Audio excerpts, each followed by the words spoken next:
Hi అండి. Welcome to my channel. ఈ వీడియోలో వచ్చేసి సెమీ స్టిచ్డ్ లెహంగా ఏ విధంగా స్టిచ్చింగ్ చేయాలనేది వీడియో షేర్ చేస్తున్నానండి. ఎవరికైనా యూజ్ అవుతుందనుకుంటే వీడియోని స్కిప్ చేయకుండా చివరి వరకు చూడండి. అలాగే ఇదొచ్చేసి సెమీ స్టిచ్డ్ అండి. లెహంగా చాలా బావుందండి లెహంగా అయితే. చూసారు కదా! దీనిని ఇప్పుడు ఎలా స్టిచ్చింగ్ వేయాలనేది నేను వీడియో షేర్ చేస్తున్నాను. దీనికోసం పైన నడుము పట్టీ ఉంటుంది కదండీ! దానిపైన పైన ఒకటి, కింద ఒకటి కూడా ఒక్కో స్టిచ్చు వేసేసుకోవాలండి. అప్పుడు కొంచెం అంటే సెమీ స్టిచ్డ్ లెహంగా కాబట్టి వాళ్ళు స్టిచెస్ అయితే దూరంగా వేస్తారు. కాబట్టి మనం ఒకసారి పైన ఒక స్టిచ్చు, కింద ఒక స్టిచ్చు వేసేసుకుంటే కొంచెం గట్టిగా ఉంటుందనమాట లెహంగా. చివరి వరకు కూడా పైన, కింద కూడా స్టిచ్చింగ్ వేసేసుకోవాలి. లెహంగా కలర్ కాంబినేషన్ అయితే చాలా బావుందండి. ఇదే లెహంగాని మనం బయట స్టిచ్చింగ్ చేయించుకోవాలి అంటే 100, 150 రూపీస్ చార్జ్ చేస్తారండి. ఇది చాలా ఈజీగా ఉంటుంది. కటింగు ఏమీ ఉండదు కాబట్టి ఓన్లీ స్టిచ్చింగే కాబట్టి మన దగ్గర మిషన్ ఉంటే గనక ఇలా వీడియోలో చూపించిన విధంగా చూసుకొని జాగ్రత్తగా స్టిచ్చింగ్ చేసేసుకోవచ్చండి. ఇప్పుడు చూసారు కదా!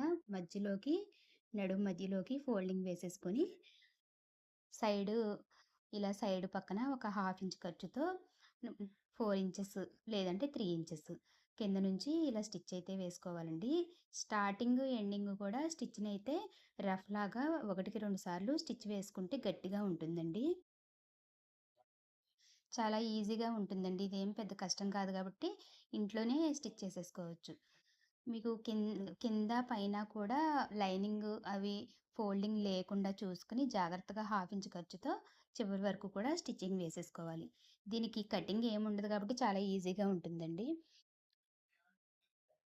అలాగే కావాలంటే ఈ లెహంగాకి జిప్ కూడా అటాచ్ చేసుకోవచ్చండి. కాకపోతే మనకి కస్టమర్ జిప్ వేయమని ఏం చెప్పలేదు కదా! అని నేనింక నార్మల్‌గానే స్టిచ్ చేసేస్తున్నానండి. మొత్తం ఫోల్డింగ్‌లవి లేకుండా చక్కగా నీట్‌గా సర్దుకొని స్టిచ్ వేసుకోవాలండి. లేదంటే ఒకటికి 2 సార్లు మళ్ళీ స్టిచెస్ విప్పుకొని స్టిచ్చింగ్ వేసుకొని చేసే పనుంటుంది కాబట్టి, వేసుకునేటప్పుడు జాగ్రత్తగా వేసుకుంటే మనకా పనుండదనమాట. సైడు ఇంకా నడుము బెల్ట్ దగ్గర హుక్కులైతే పెట్టేసి ఇచ్చేయమన్నారండి. కాబట్టి ఇంక నేను జిప్పు అది అటాచ్ చేయట్లేదు. ఓపెన్ కూడా సైడ్ కొంచెమే ఉంచాను. 3 ఇంచెస్ వరకే ఉంచాను. జిప్ వేయాలంటే ఇంకొంచెం 5 ఇంచెస్ దాకా కూడా ఉంచుకోవచ్చనమాట. ఈ చివరకొచ్చేసరికి ఇక్కడ క్యాన్ ఉందండి. కాబట్టి నేను స్లోగా స్టిచ్ చేస్తున్నాను. స్పీడ్‌గా చేసేసానంటే మళ్ళీ సూదది విరిగిపోతుందని చెప్పేసి నేను స్లోగా స్టిచ్ చేస్తున్నానండి. క్యాన్ ఉండటం వల్ల చాలా మందంగా ఉంటుంది క్లాత్. ఇప్పుడు సేమ్ ఇంకొక స్టిచ్ కూడా ఇదే విధంగా వేసేసుకోవాలండి. ఇప్పుడు డబుల్ స్టిచ్ కూడా వేసేసానండి. ఇదైతే లెహంగా చాలా బావుంది చూసారు కదా! చక్కగా ఓన్లీ 5 మినిట్స్‌లో అయిపోతుందండి. దీనికోసం మనం బయటికే వెళ్ళి మనం స్టిచ్చింగ్ చేయించుకోవాల్సిన పనుండదు. ఓన్లీ బ్లౌజ్ చేయించుకుంటే సరిపోతుంది. బ్లౌజు స్టిచ్చింగ్ కూడా నేను నెక్స్ట్ వీడియోలో షేర్ చేస్తానండి. వీడియో నచ్చితే తప్పకుండా లైక్ చేసి, షేర్ చేసి, సబ్స్క్రైబ్ చేసుకోండి.